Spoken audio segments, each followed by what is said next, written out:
My dear friends and professionalists, I am Uday Singh Advocate speaking. So ನೀವೆಲ್ಲರೂ ಸಹ ನನ್ನ channel ಅನ್ನು ನೋಡ್ತಾ ಇದ್ದೀರಿ ಅಂತ ನಾನು ಅಂದ್ಕೊಂಡಿದ್ದೀನಿ. ಶೇರ್ ಮಾಡಿ, ಕಮೆಂಟ್ ಮಾಡಿ ಮತ್ತು ನನ್ನ ಚಾನಲ್ಗೆ ಸಬ್ಸ್ಕ್ರೈಬ್ ಆಗೋದನ್ನು ಮರಿಬೇಡಿ ಅಂತ ಹೇಳ್ತಾ, ಸೊ ಇವತ್ತು ನಾನು ಇನ್ನೊಂದು ವಿಷಯವನ್ನು ತೆಗೆದುಕೊಂಡು ನಾನು ನಿಮ್ಮ ಮುಂದೆ ಬಂದಿದ್ದೀನಿ. ಸೊ ನಾನು ಇವತ್ತು ಹೇಳಲಿಕ್ಕೆ ಹೊರಟಿರ್ತಕ್ಕಂಥ ವಿಷಯ ಅಂತಂದರೆ RTC ಅಥವಾ ROR ಅಥವಾ ಪಾಣಿ ಪತ್ರಿಕೆಯ ವಿವರ. ಇದನ್ನು ಫಾರ್ಮ್ ನಂಬರ್ 16 ಅಂತೇಳಿ ನಾವು ಕರಿತೀವಿ.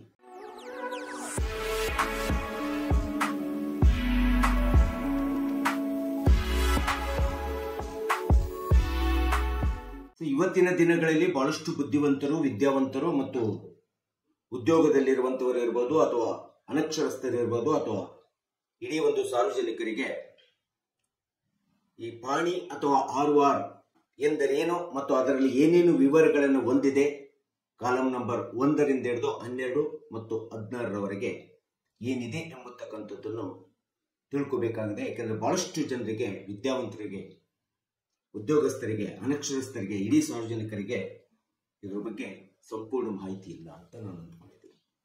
ಸೊ ಪಹಣಿ ಪತ್ರಿಕೆ ಅಥವಾ RTC ಎಂಬತಕ್ಕಂಥದ್ದು ರೆಕಾರ್ಡ್ಸ್ ಆಫ್ ಕ್ರಾಪ್ಸ್ ಅಂತ ಹೇಳ್ತೀವಿ ಅಥವಾ ರೆಕಾರ್ಡ್ಸ್ ಆಫ್ ರೈಟ್ಸ್ ಅಂತ ಹೇಳ್ತೀವಿ ಅಥವಾ ಕನ್ನಡದಲ್ಲಿ ಬಂದಾಗ ಅದನ್ನ ಪಾಣಿ ಪತ್ರಿಕೆ ಅಂತೇಳಿ ನಾವು ಕರಿತೀವಿ. ಈ ಒಂದು ರೆಕಾರ್ಡ್ಸ್ ಆಫ್ ರೈಟ್ಸ್ ಅಥವಾ ರೆಕಾರ್ಡ್ಸ್ ಆಫ್ ಕ್ರಾಪ್ಸ್ ಎಂಬತಕ್ಕಂಥದ್ದೇ ಇದು ನಮ್ಮ ಆಸ್ತಿಗೆ ಸಂಬಂಧಪಟ್ಟಂತ ಕಂದಾಯ ಇಲಾಖೆ, ರೆವಿನ್ಯೂ ಡಿಪಾರ್ಟ್ಮೆಂಟಿನ ಅತಿ ಪ್ರಮುಖವಾದಂತ ಮಹತ್ವಪೂರ್ಣವಾದಂತ ಒಂದು ದಾಖಲೆ ಅಂತೇಳಿ ನಾವು ಅಂದ್ಕೋಬೇಕಾಗುತ್ತೆ. ಅಷ್ಟೇ ಅಲ್ಲದೆ ಇವತ್ತು RTC ಅಥವಾ ಪಹಣಿ ಎಂಬತಕ್ಕಂಥದ್ದು ಇಡೀ ನಮ್ಮ ಕುಟುಂಬ ಮತ್ತು ನಮ್ಮ ವೈಯಕ್ತಿಕವಾದಂತ ಆಸ್ತಿಗೆ ಒಂದು ಹೃದಯ ಭಾಗ ಅಂತೇಳಿ ಅಥವಾ ಹೃದಯ ಭಾಗದ ದಾಖಲೆ ಅಂತೇಳಿ ನಾವು ಹೇಳಬೇಕಾಗುತ್ತೆ.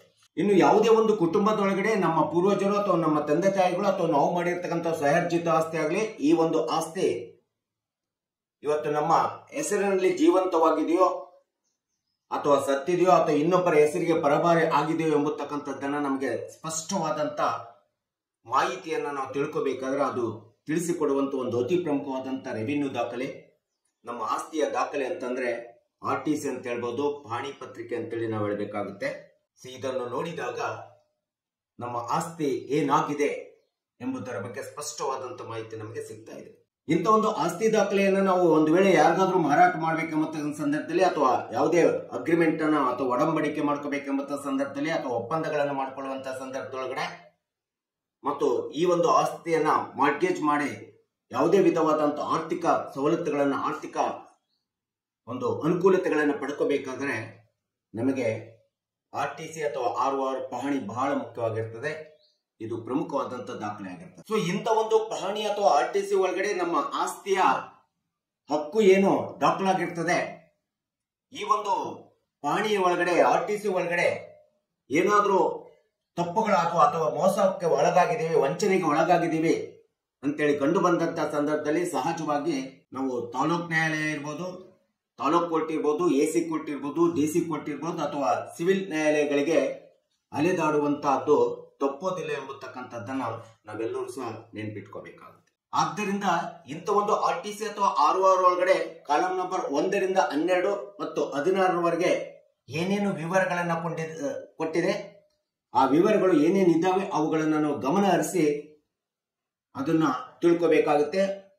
ಆ ಒಂದು RTC ಒಳಗಡೆ ಆಗುವಂತ ದೋಷ ಲೋಪಗಳಿಂದ, ತೊಂದರೆಗಳಿಂದ ಎಷ್ಟೋ ದಾವೆಗಳು ಇವತ್ತು ನ್ಯಾಯಾಲಯದಲ್ಲಿ ದಾಖಲಾಗ್ತಿದ್ದಾವೆ, RRT ಕೋರ್ಟ್ ನಲ್ಲಿ ದಾಖಲಾಗ್ತಿದ್ದಾವೆ, ರೆವಿನ್ಯೂ ಕೋರ್ಟ್ ಇರ್ಬೋದು, AC ಕೋರ್ಟ್ ಇರ್ಬೋದು, DC ಕೋರ್ಟ್ ಇರ್ಬೋದು, ಇವೆಲ್ಲವುಗಳಲ್ಲಿ ದಾಖಲೆ ಆಗ್ತಾ ಇರ್ತಕ್ಕಂಥದ್ದು, ವ್ಯಾಜ್ಯಗಳು ನಿರ್ವಹಣೆ ಆಗ್ತಾ ಇರ್ತಕ್ಕಂಥದ್ದನ್ನ ನಾವಿವತ್ತು ನೋಡ್ತಿದ್ವಿ. ಇದಕ್ಕೆ RTC ಅಥವಾ ROR ಪಾಣಿ ಪತ್ರಿಕೆಯಲ್ಲಿ ಇರ್ತಕ್ಕಂಥ ನೋಡಿಕೊಳ್ಳದೆ ನಾವು ನಿರ್ಲಕ್ಷ್ಯ ತೋರಿಸಿದಂತ ಸಂದರ್ಭದಲ್ಲಿ ನಮಗೆ ಇಂಥ ಒಂದು ನಮ್ಮ ಆಸ್ತಿ ವ್ಯಾಜ್ಯಕ್ಕೆ ನಾವೇ ದಾರಿ ಮಾಡಿಕೊಟ್ಟಂತ. ಇನ್ನು ಯಾವ್ಯಾವ ಈ ಒಂದು 1 ರಿಂದ 12ನೇ ಕಲಂ ಒಳಗಡೆ ಪಾಣಿ ಒಳಗಡೆ ಯಾವ್ಯಾವ ಕಲಂ ಏನೇನು ಹೇಳ್ತಿದೆ ಎಂಬತಕ್ಕಂತ ಒಂದಿಷ್ಟು ವಿವರಣೆಯನ್ನ ನಾವು ತಿಳ್ಕೋಬೇಕಾಗುತ್ತೆ, ನೋಡ್ಬೇಕಾಗುತ್ತೆ.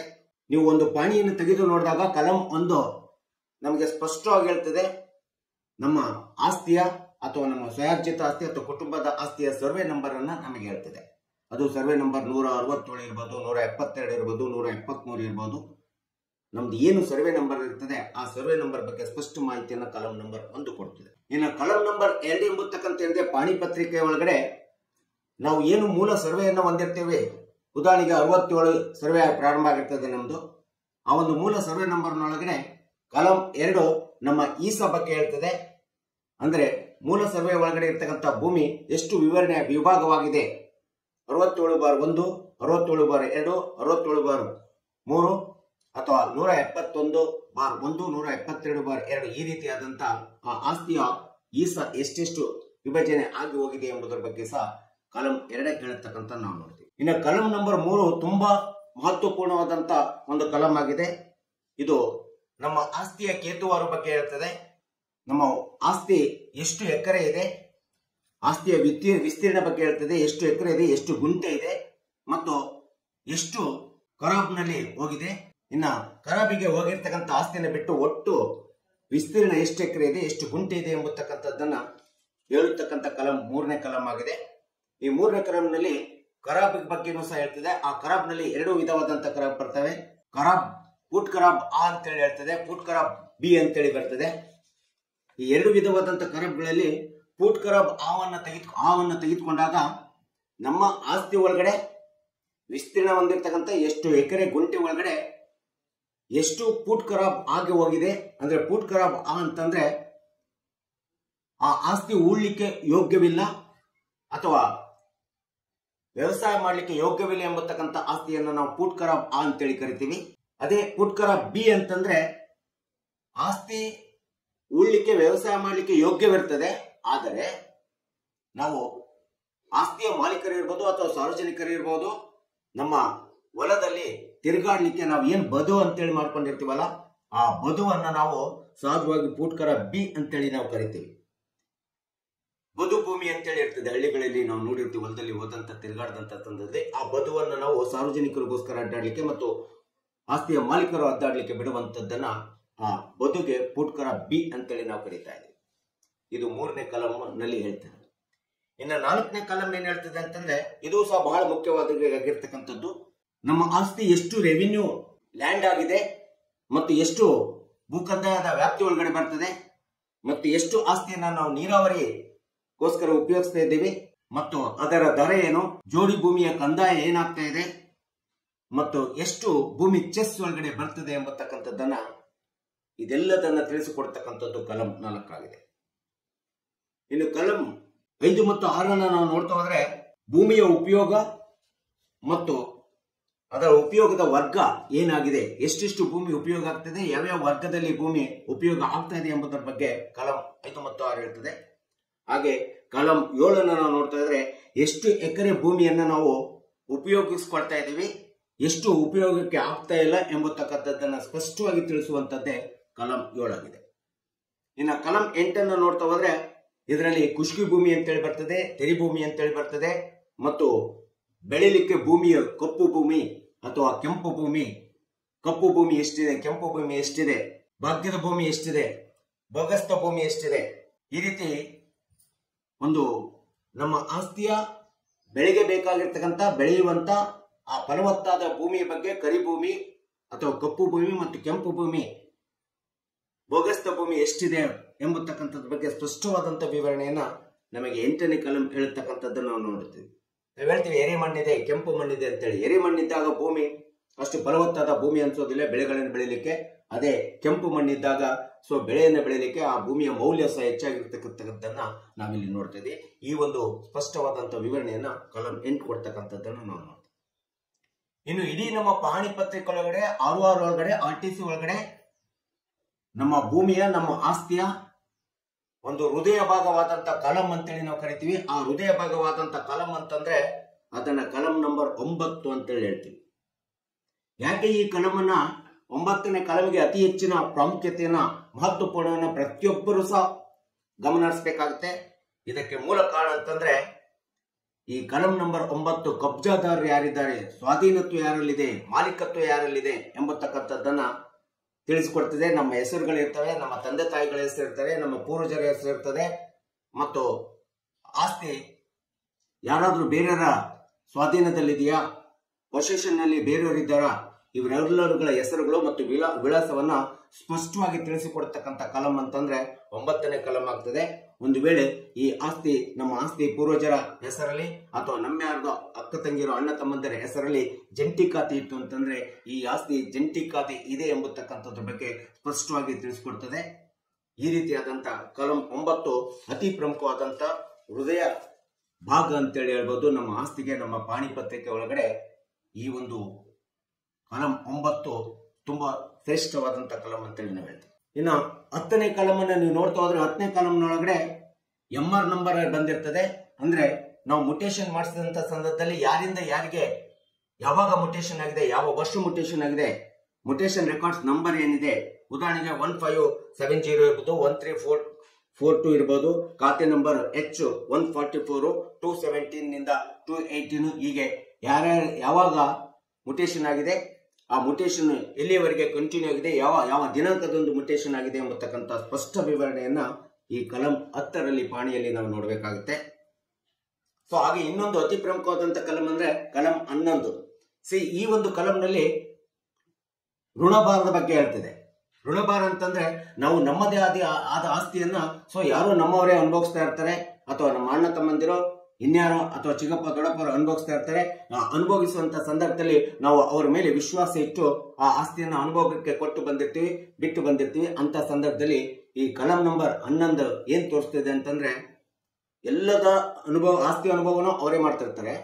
ಆದ್ರೆ ಈ ಒಂದು ಆಸ್ತಿ ಅಂತ ಇಟ್ಕೊಂಡು ಹೋಗಿ ಯಾವುದೋ ಒಂದು ಸಹಕಾರ ಸಂಘದಲ್ಲಿ ಆಸ್ತಿಯನ್ನ ಮಾರ್ಟ್ಗೇಜ್ ಮಾಡಿಬಿಟ್ಟು ಅಥವಾ ಯಾವುದೇ ಒಂದು ಬ್ಯಾಂಕಿಗೆ ಮಾರ್ಟ್ಗೇಜ್ ಮಾಡಿಬಿಟ್ಟು ಅದರ ಮೇಲೆ ಹೆಂಗ್ ಬೇಕಾದ್ರೂ ಸಾಲ ಮಾಡಿಬಿಟ್ಟು ಆ ಸಾಲದ ಋಣವನ್ನ ಇಡೀ ಒಂದು ಒಟ್ಟು ಕುಟುಂಬದ ಆಸ್ತಿಯ ಮೇಲೆ ಕೂಡಿಸಿ ನಂತರ ಅದನ್ನು ತಮ್ಮ ಸ್ವಾರ್ಥಕ್ಕೋಸ್ಕರ ಉಪಯೋಗಿಸಿಕೊಂಡು ನಂತರದಲ್ಲಿ ಇಡೀ ಒಂದು ಒಟ್ಟು ಕುಟುಂಬದ ಆಸ್ತಿಯ ಋಣವನ್ನ ತಮ್ಮ ಸ್ವಾರ್ಥಕ್ಕೆ ಉಪಯೋಗಿಸಿಕೊಂಡು ಒಟ್ಟು ಕುಟುಂಬದ ಸದಸ್ಯರ ಮೇಲೆ ಹಾಕ್ಬಿಟ್ಟು ಸಾಲಕ್ಕೆ ಸಿಲುಕಿಸಿ ಕಾನೂನು ಒಂದು ಜಟಿಲತೆಗೆ ನಮ್ಮ ಆಸ್ತಿಯನ್ನು ಸಿಲುಕಿಸಿ ಇಡೀ ಒಂದು ನಮ್ಮ ಆಸ್ತಿಯ ಮೇಲೆ ಅವರದೇ ಆದಂತ ಕಬ್ಜವನ್ನ ಅಷ್ಟು ಆಸ್ತಿ ನಮ್ಮದೇ, ನೀವು ಸಾಲ ತೀರಿಸ್ರಿ, ಆಸ್ತಿ ಬೇಕಂದ್ರೆ ಸಾಲ ತೀರಿಸ್ರಿ ಅಂತೇಳಿ ಎಂಬತಕ್ಕಂಥ ನಮ್ಮ ಹಕ್ಕಿನ ಮೇಲೆ, ನಮ್ಮ ಆಸ್ತಿಯ ಹಕ್ಕಿನ ಮೇಲೆ ಈ ಒಂದು ಋಣಭಾರವನ್ನ ಕೂಡಿಸಿ ಎಷ್ಟೋ ಕುಟುಂಬಗಳಲ್ಲಿ ಇವತ್ತು ಆಸ್ತಿ ಹಕ್ಕನ್ನು ಕಳೆದುಕೊಳ್ಳುವಂತ ರೀತಿಯಲ್ಲಿ ಉಳಿದ ಸದಸ್ಯರುಗಳಿಗೆ ಬಂದಿರತಕ್ಕಂಥದ್ದನ್ನ ನಾವು ನೋಡ್ತೀವಿ.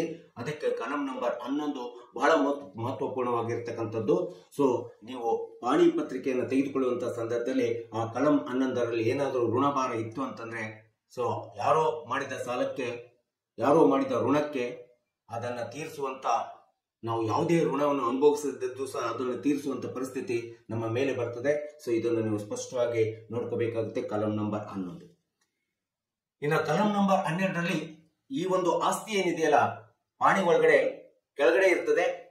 ಈ 12ರಲ್ಲಿ ಸ್ಪಷ್ಟ ಹೇಳ್ತದೆ, ಸಾಗುವಳಿದಾರರು ಯಾರು ಸ್ವಂತ ಸಾಗುವಳಿ ಮಾಡ್ತಿದ್ದಾರೋ ಅಥವಾ ಯಾರಿಗಾದ್ರೂ ಗೇಣಿ ಹಾಕಿರ್ತಕ್ಕಂಥದ್ದಾಗಿದೆಯೋ ಅಥವಾ ಬೇರೆಯವರು ಸಾಗುವಳಿ ಮಾಡ್ತಾ ಇದ್ದಾರೋ ಇಲ್ಲವೋ ಎಂಬತಕ್ಕಂಥದ್ರ ಬಗ್ಗೆ ಸಂಪೂರ್ಣವಾದಂತ ವಿವರಣೆಯನ್ನ ಕೆಳಗೆ ಹೇಳ್ತದೆ. ಯಾರು ಸಾಗುವಳಿ ಮಾಡ್ತಿದ್ದಾರೆ ಅವರ ಹೆಸರು ಬರ್ತದೆ. ಸ್ವಂತ ನಾವೇ ಸಾಗುವಳಿ ಮಾಡ್ತಿದ್ವಿ ಅಂತ ನಮ್ಮ ಹೆಸರುಗಳು ಆ ಒಂದು ಕಲಂ 12ರಲ್ಲಿ ಹೇಳ್ತಕ್ಕಂಥದ್ದು ನಾವು ನೋಡ್ತೀವಿ. ಅಥವಾ ನಾವೇನಾದ್ರೂ ಬೇರೆಯವರಿಗೆ ಲಾವಣಿ ಹಾಕಿದೀವಿ ಅಂತಂದ್ರೆ ಅವರ ಒಂದು ಪೊಸೆಷನ್ನಿನ ಒಂದು ಹೆಸರುಗಳು ಸಾಗುವಳಿದಾರರು ಇವರಿದ್ದಾರೆ ಅಂತೇಳಿ ಬೇರೆಯವರ ಹೆಸರು ಬರ್ತಕ್ಕಂಥದ್ದನ್ನ ನಾವು ನೋಡ್ಕೋಬೇಕಾಗುತ್ತೆ. ಎಲ್ಲಿಂದ ಎಲ್ಲಿವರೆಗೆ ಇವರು ಸಾಗುವಳಿ ಮಾಡಿದ್ದಾರೆ ಅಥವಾ ನಾವು ಎಲ್ಲಿಂದ ಎಲ್ಲಿವರೆಗೆ ಸಾಗುವಳಿ ಮಾಡಿದೀವಿ ಎಂಬತಕ್ಕಂಥ ವರ್ಷಗಳನ್ನು ಸಹ ತೋರಿಸ್ತದೆ. 2006, 7 ಇರ್ಬೋದು, 2007, 8 ಇರ್ಬೋದು, 2008, 9 ಇರ್ಬೋದು, 2009, 10 ಇರ್ಬೋದು. ಈ ಅವರು ಸಾಗುವಳಿದಾರರು ಬೇರೆ ಇದ್ದಾರೆ ಅಂತಂದ್ರೆ ಅವ್ರು ಎಲ್ಲಿವರೆಗೂ ಸಾಗುವಳಿ ಮಾಡಿದರೆ ನಂತರ ಮತ್ತೆ ನಾವು ಎಲ್ಲಿವರೆಗೂ ಮಾಡಿದ್ವಿ, ಮತ್ತು ನಾವು ಸಾಗುವಳಿ ಮಾಡಿದ್ರೆ ನಾವು ಎಲ್ಲಿವರೆಗೂ ಮಾಡಿದ್ವಿ, ನಂತರ ಅವರಿಗೆ ಎಲ್ಲಿವರೆಗೆ ಸಾಗುವಳಿ ಬಿಟ್ಟುಕೊಟ್ಟಿದ್ವಿ ಎಂಬತಕ್ಕಂಥದ್ದನ್ನ ಆ ವರ್ಷದಿಂದ ಹಿಡಿದು ಪ್ರಾರಂಭ ಮಾಡಿದು ಎಲ್ಲೇ ವರ್ಷದವರೆಗೆ ನಾವೇ ಸಾಗುವಳಿ ಮಾಡಿದ್ವಿ ಎಂಬತಕ್ಕಂಥದ್ದು ಅಥವಾ ಬೇರೆಯವರು ಸಾಗುವಳಿ ಮಾಡಿದ್ದಾರೆ ನಮ್ಮ ಆಸ್ತಿ ಎಂಬತಕ್ಕಂಥ ಸ್ಪಷ್ಟ ವಿವರಣೆಯನ್ನ ನಮಗೆ ಕಲಂ 12ರಲ್ಲಿ ನಾವು ನೋಡ್ತಾ ಇದ್ದೀವಿ. ನಾವು ಸಹಜವಾಗಿ ಈ ಒಂದು ಸಿವಿಲ್ ಕೇಸ್ಗಳನ್ನ ಹೂಡುವಂತ ಸಂದರ್ಭದಲ್ಲಿ ವಿಭಾಗ ದಾವೆ ಇರ್ಬೋದು, ಇನ್ಯಾವುದೇ ದಾವೆಯನ್ನು ಹೂಡುವಂತ ಸಂದರ್ಭದಲ್ಲಿ ಸಾಗುವಳಿದಾರರು ಎಲ್ಲಿವರೆಗೆ ಸಾಗುವಳಿ ಮಾಡ್ಕೊಂಡು ಬಂದಿದ್ದಾರೆ, ಸ್ವಂತ ಎಲ್ಲಿವರೆಗೆ ಇವರ ಹೆಸರಿನ ಮೇಲೆ ಪಾಣಿ ಪತ್ರಿಕೆ ಇದೆ, RTC ಇದೆ ಎಂಬತಕ್ಕಂಥದ್ದನ್ನ ನಾವು ವಕೀಲರು ಬಹಳ ಸ್ಪಷ್ಟವಾಗಿ ಅದನ್ನ ನೋಡ್ಕೊಳ್ತಾ ಇರ್ತೀವಿ. ಇನ್ನ ಕಾಲಂ 13 ಏನ್ ಹೇಳ್ತದೆ ಅಂತಂದ್ರೆ ಭೂಮಿಯ ಉಪಯೋಗದ ಬಗ್ಗೆ ಹೇಳ್ತದೆ. ಯಾವ್ಯಾವ ಭೂಮಿಯಲ್ಲಿ ಏನೇನು ಬೆಳೆಗಳನ್ನ ಬೆಳೆಯಲಾಗಿದೆ, ಕ್ರಾಪ್ಸ್ಗಳು, ನಮ್ಮ ಯಾವ್ಯಾವ ಭೂಮಿ ಒಳಗಡೆ ಎಷ್ಟೆಷ್ಟು ಯಾವ್ಯಾವ ಸರ್ವೆ ನಂಬರ್ ಒಳಗಡೆ ಏನೇನು ಬೆಳೆಗಳನ್ನು ಬೆಳೆಯಲಾಗಿದೆ ಎಂಬತಕ್ಕಂಥದ್ದನ್ನ ರೆವಿನ್ಯೂ ಇಲಾಖೆಯ ವಿಲೇಜ್ ಅಕೌಂಟೆಂಟ್ ಸ್ಪಷ್ಟವಾಗಿ ಅದನ್ನ ನಮೂದಿಸಿರ್ತಾರೆ. ಸೊ ಈ ಒಂದು 13ನೇ ಕಾಲಂ ಸಹ ತುಂಬಾ ಮಹತ್ವಪೂರ್ಣವಾಗಿರ್ತಕ್ಕಂಥದ್ದು.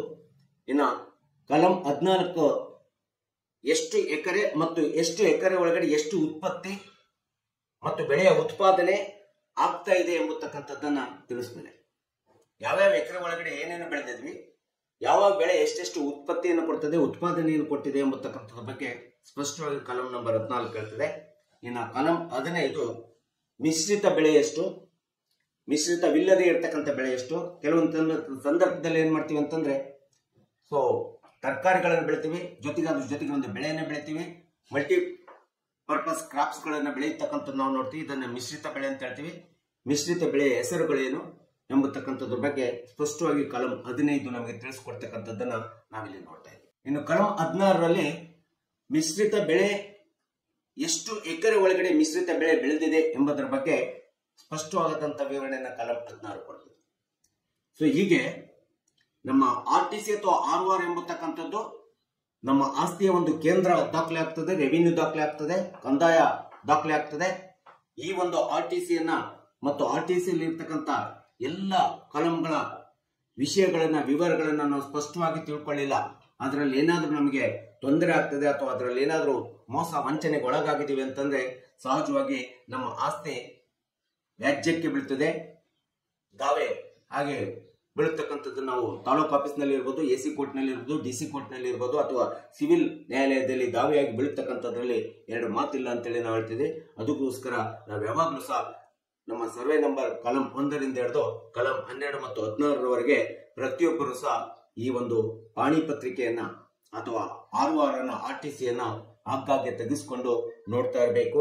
ಸೊ ಅದು ಇಲ್ಲದೇ ಇದ್ದಂತ ಸಂದರ್ಭದಲ್ಲಿ ಸೊ ನಮ್ಮ ಆಸ್ತಿಯನ್ನ ನಾವೇ ಕೈಯಿಂದ ಒಂದು ಸಮಸ್ಯೆಗೆ ಹುಟ್ಟು ಹಾಕಿದಂತ ಆಗ್ತದೆ ಅಂತೇಳಿ ನಾನು ಅನ್ಕೊಂಡಿದ್ದೀನಿ. ಸೊ ಈ ಒಂದು ಉದ್ದೇಶವನ್ನು ಇಟ್ಕೊಂಡು ನಾನು ಈ ಒಂದು ROR ಅಥವಾ RTC ಪಾಣಿ ಪತ್ರಿಕೆ ಕಾಲಂ 1ರಿಂದ ಹಿಡಿದು 12 ಮತ್ತು 16ರವರೆಗೆ ಒಂದು ಸಂಕ್ಷಿಪ್ತವಾದಂಥ ವಿವರಣೆಯನ್ನ ಈ ವಿಡಿಯೋ ಮೂಲಕ ಹೇಳಿದ್ದೀನಿ. ಮತ್ತು ನನ್ನ ಚಾನೆಲ್ ಇಷ್ಟ ಆಗಿದ್ರೆ, ಈ ವಿಡಿಯೋ ಇಷ್ಟ ಆಗಿದ್ರೆ ನನ್ನ ಚಾನಲ್ಗೆ ಶೇರ್ ಮಾಡಿ, ಕಮೆಂಟ್ ಮಾಡಿ ಮತ್ತು ಸಬ್ಸ್ಕ್ರೈಬ್ ಆಗೋದನ್ನು ಮರಿಬೇಡಿ ಅಂತ ಹೇಳ್ತಾ ಇವತ್ತಿನ ವಿಡಿಯೋಕ್ಕೆ ವಿರಾಮವನ್ನು ಹೇಳ್ತೀನಿ. ಸೊ ಇನ್ನೊಂದು ವಿಷಯವನ್ನು ತೆಗೆದುಕೊಂಡು ನಾನು ನಿಮ್ಮ ಮುಂದೆ ಬರ್ತೀನಿ. ಜೈ ಹಿಂದ್, ಜೈ ಕರ್ನಾಟಕ.